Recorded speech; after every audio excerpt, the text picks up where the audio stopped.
Hello everyone, welcome back to Promises Kept, the Bible study where we're looking at the promises of God found in our Bibles over a 5-month period. We're doing 150, and today is Promise Kept number 68. We're almost halfway there, I can't believe it. Today's promise is found in the book of Deuteronomy, and this is one we've already looked at, and I've told you that in the book of Deuteronomy, what we're finding is that God, through Moses, is explaining to the second generation of Israelites that are wandering around in the wilderness, he's explaining to them the laws again, because the first generation that was in the wilderness, well, they agreed to keep the laws of God, and they failed. And because of that, God basically just said, you know what, you're not going to get the promises, you're not going in the promised land, all of you are going to die out here in the wilderness, all except for 2 people basically, and everybody else is everyone is going to die, and your second generation, they are going to go into the promised land. So God, he's not going to back down on his promise that the Israelites are going to the promised land, but he's just not going to give it to that first generation because they were just blatantly disobedient and whiny and complainy on top of it. So that's the book of Deuteronomy in a nutshell. And when you go into the book of Deuteronomy, you are going to see very clearly out there in Deuteronomy number 28, chapter 28, the blessings for obedience and the curses for disobedience. So God is really, in one chapter, spells out all the amazing blessings that the people of Israel, the second generation of Israelites who came out of Egypt, the amazing blessings they're going to get for following the Lord, obedience to the Lord. And also, he lays out the curses for disobedience. So it's in one chapter, you can see everything they're getting or not getting, depending on what they decide to do once they're in the promised land. And this is where our verse comes in, our promise verse. Our promise verse is Deuteronomy 29, and it's verse 9. And it's after all these blessings for obedience and curses for disobedience is explained. So in Deuteronomy 29, it says, "Therefore, keep the words of this covenant and do them, that you may prosper in all that you do." So the promise is keep these words of this covenant, the Mosaic covenant, the 10 commandments plus another 600 plus laws. Keep them and you will prosper in all that you do. So it's a pretty amazing promise to the Israelites. Now you might say, how does this tie into us? Well, it ties into us because we're not under the laws that were given to the Israelites. The law that was given to the Israelites, the New Testament will say, was fulfilled. It was ended in Jesus, where the best way to say it is the law didn't stop applying. It's just Jesus went ahead and fulfilled to the letter everything that the law was pointing to, namely that you can't keep the law. So we're not under the law, but the laws are still in place. There's still laws that are good for people as far as obedience. And namely, we'll just talk about the 10 Commandments. Some of the other laws were very specific to the Israelites, but the 10 Commandments, they're good. Nobody can say that they're not good, keeping those laws. And so for us, you can look at it in the same way and just say, there's a blessing in obedience to the laws. Plain and simple, if you don't lie, then people are going to trust you and you'll be blessed. If you don't steal, you're not going to wind up in jail. You'll be blessed. So it still is true that if you keep the words of the law, that you'll prosper. Prosper means you'll grow. You'll grow in stature, and you'll grow in your peace. You'll grow in your prosperity in ways, not necessarily wealth prosperity, but you'll do well in the land in all the different ways. You're going to do well. You're not going to be train wrecking yourself, is the way I look at it. If you don't follow the laws of God, it doesn't mean that you're not going to get in heaven. If you believe in Jesus, you're going to get in heaven. But following the laws of God gives you that assurance that you're not creating your own problems on earth anymore. Like I said, stealing and getting the penalty for that, lying and having your name look bad, committing adultery and people knowing you as the adulterer, all of that, it stays with you. There's a penalty, a curse to disobedience, no matter how you look at it. It's just consequences due to your poor actions that you've decided to do.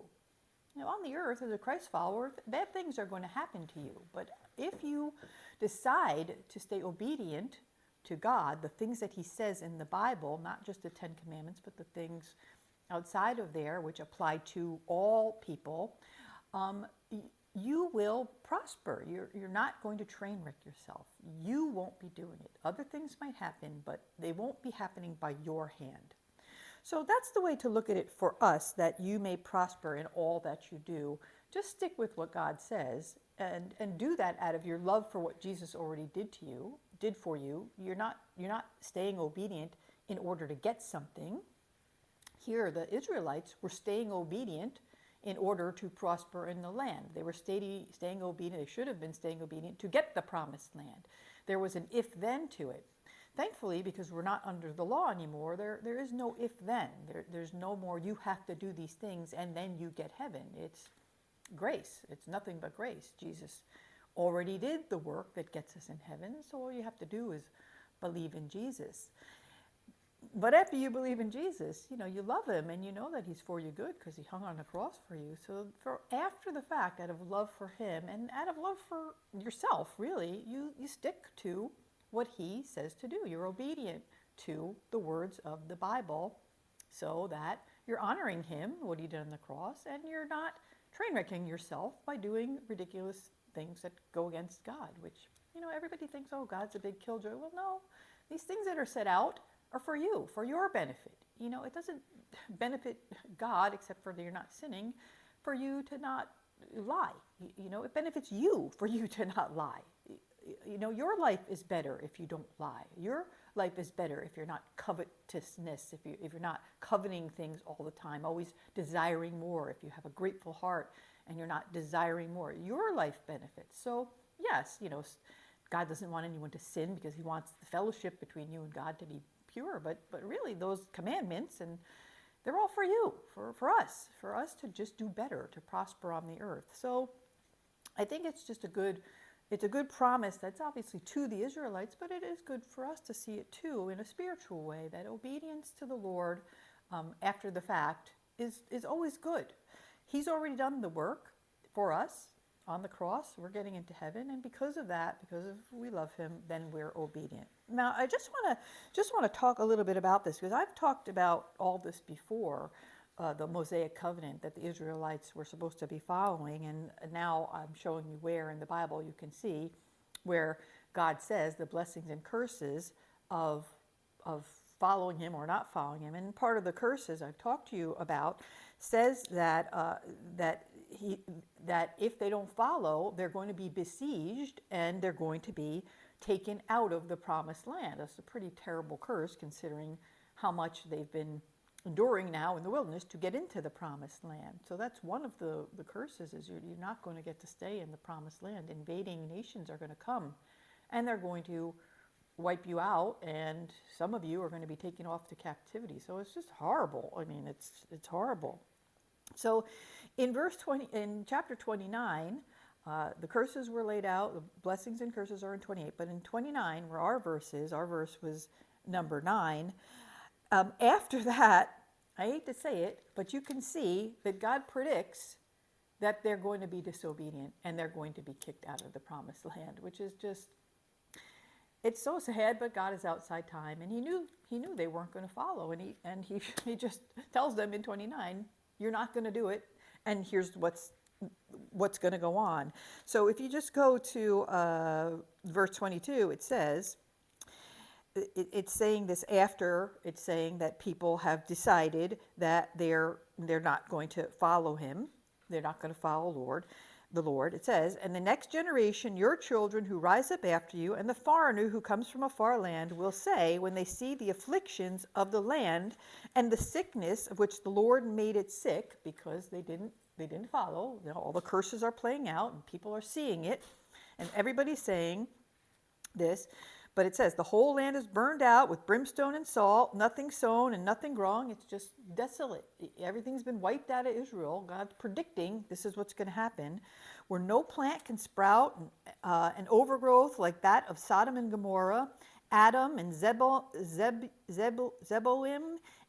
which the Lord overthrew in his anger and wrath. All the nations will say, why has the Lord done this to this land, the promised land?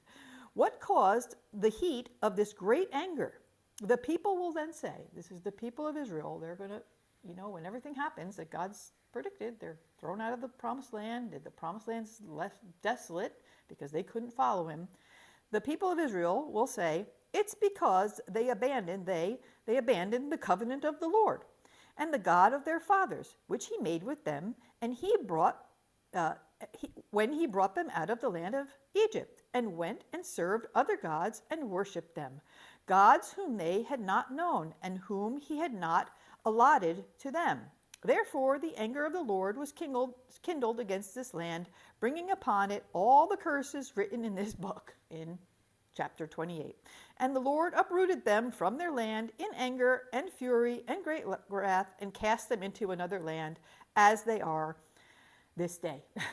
So here's God saying what's going to happen, and the people of Israel recognizing it. When people say, oh, why did God do this to the land? Why is it desolate? Why is it burnt out? Why is nothing growing anymore?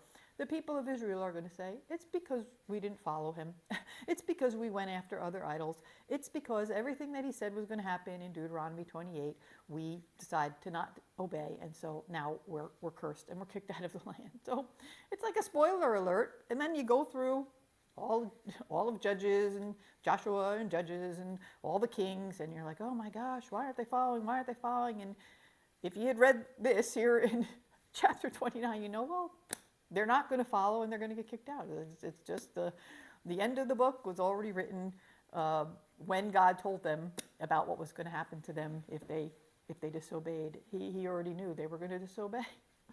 It's so sad. And anyway, verse 29 says, the secret things belong to the Lord our God, but the things that are revealed belong to us and to our children forever, that we may do all the words of this law. So they knew, this has been revealed to them.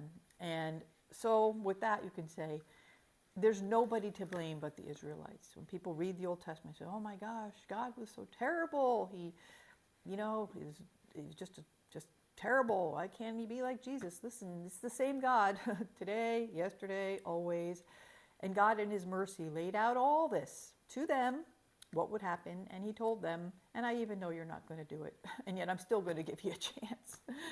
It's the same with us. He's saying the same. Listen, he's laid out the 10 Commandments and all the different things that Jesus says to do, which some of them, people don't like some of what they say. Like, you can only be married, one man and one woman, and you're not supposed to have sex outside of marriage. People don't like it, but it's all for our good, to prosper us. And so, if you don't do it, just like we see here, it's your choice to not want to prosper yourself. It's your choice to want to train wreck yourself. So you can do that. And God knows probably ahead of time that you're going to do that. And yet he's giving you the word of God to give you instructions of what not to do. So why not do them and just save yourself a whole lot of headache? In Jesus' name. All right. I'll see you next time. Bye now.